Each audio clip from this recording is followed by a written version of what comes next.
Bom dia, pessoal. Hoje estou aqui com um membro diferente aqui para gravação do Cafezinho Live, o Luiz. Bom dia, Luiz, tudo bem? Bom dia, Henrique. Bom dia, pessoal. Tudo bom?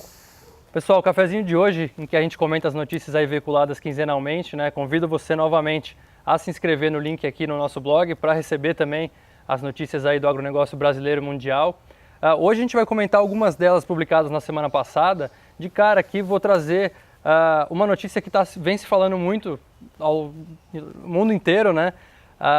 Existe uma preocupação sanitária com a produção de suínos da China. A peste suína africana está afetando lá o Sudeste Asiático e já estão falando em algo aí de 5%, possivelmente até 10% de redução da produção mundial chinesa de carne suína.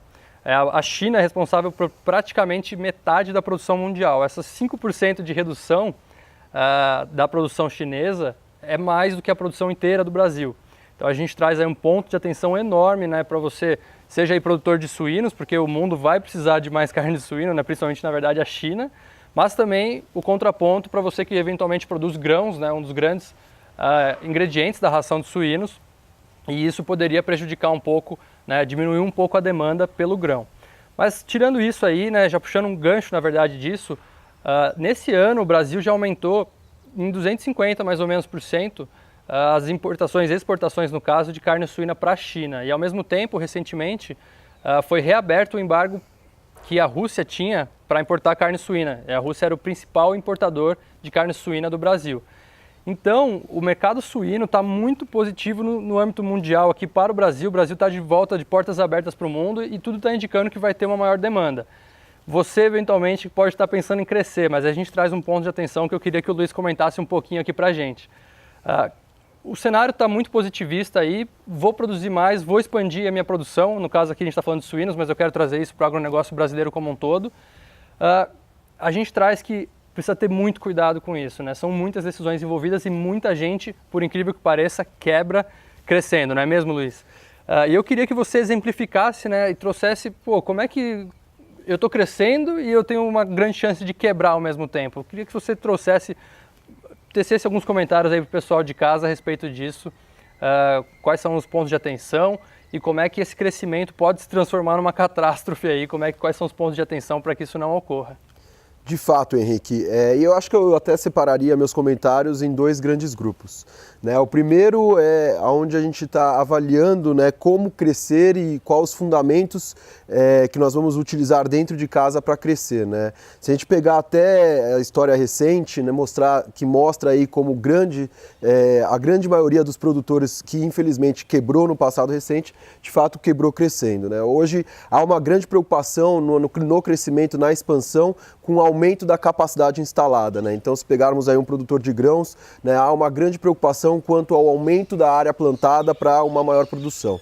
Primeiramente, isso não necessariamente vai caracterizar um maior aumento de lucratividade, mas mais importante do que isso, né, pouco se pensa no capital de giro que merece ser empregado junto a esse aumento da capacidade instalada para suprir este crescimento. E é aí que o produtor muitas vezes acaba entrando num espiral sem fim. E o segundo grande fator que está diretamente relacionado a isso que nós precisamos pensar é com relação à gestão. Né? Muito pouco se pensa na gestão quando as coisas vão bem. Então, se está se imaginando o crescimento, né, muito pouco está se imaginando muitas vezes do lado da gestão.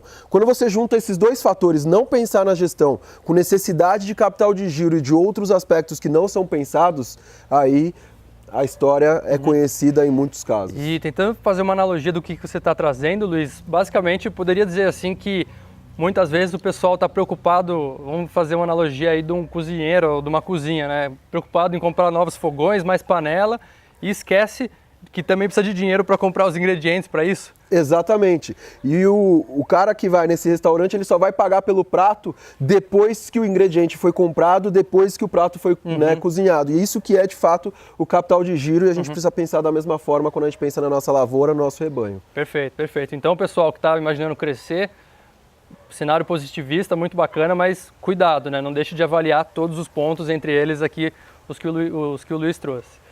Pessoal, uma segunda notícia que eu quero comentar um pouquinho, a Informa FNP divulgou um dos seus relatórios anuais de valorizações de terras no Brasil. Em algumas regiões, valorização de um ano para outro de 40% positivas, mas também em outras regiões, desvalorização cerca de 19%, se eu não me engano, da terra. Mas o que eu queria aqui que o Luiz trouxesse alguns comentários também para você. Vamos supor que você, produtor, ou vamos dizer que eu estou produzindo aqui, de um ano para o outro eu recebo essa notícia, minhas terras valorizaram 40%. Posso dizer que o meu negócio está mais lucrativo, que eu tive mais um lucro, por mais que eu não tenha vendido, meu negócio vale mais? Como é que a terra entra na conta aí? Quais são os principais pontos de atenção que eu devo ter para não mascarar a minha tomada de decisões amanhã, seja da produção ou do meu negócio como um todo? Bacana, eu acho que o primeiro aspecto, a gente eventualmente pode sim considerar que o patrimônio cresceu, né? Mas antes de mais nada, o negócio ele existe para gerar lucros. Então, a gente precisa avaliar se esse crescimento veio acompanhado de uma maior probabilidade de geração de lucros.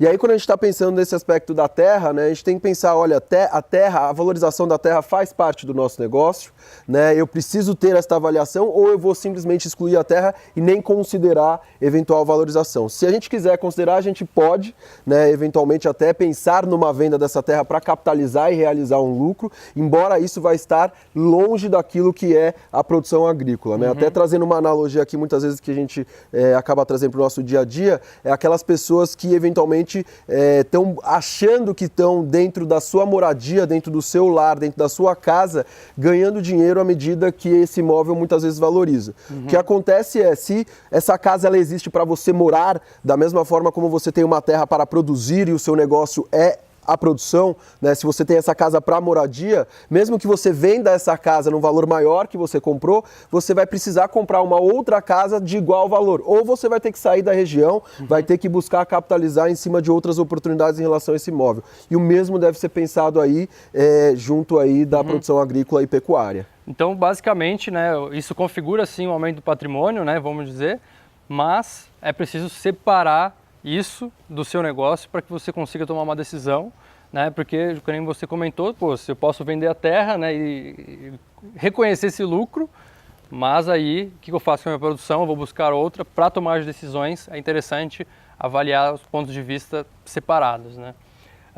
Puxando um gancho aí, então, essa valorização de terras, enquanto ela não está no lucro, para você que não sabe, enquanto ela não foi reconhecida como lucro, vamos dizer assim, ela vai ser encontrada no seu relatório financeiro que a gente chama de balanço patrimonial. E diferente do que muitos pensam, o balanço patrimonial não é uma lista, um inventário ali do que você tem simplesmente, ele vai muito além do que isso. E ainda a gente trouxe, né, publicou um artigo para você que quer saber mais sobre isso, da importância não só de se ter um balanço patrimonial, mas de se ter ele calculado de forma automática, né? Quais os benefícios que ele traz, principalmente para a tomada de decisão, né? Que são muitos e muitas vezes ele é encarado como uma lista de patrimônio do que eu tenho simplesmente. Então convido vocês de casa a conferir esse artigo, ele está no nosso link aqui do blog. Com isso eu encerro aqui o Cafezinho Live de hoje, agradeço, Luísa, pela participação e até a próxima, pessoal. Um abraço. Um abraço, gente. Eu que agradeço o convite. Até a próxima. Tchau, tchau.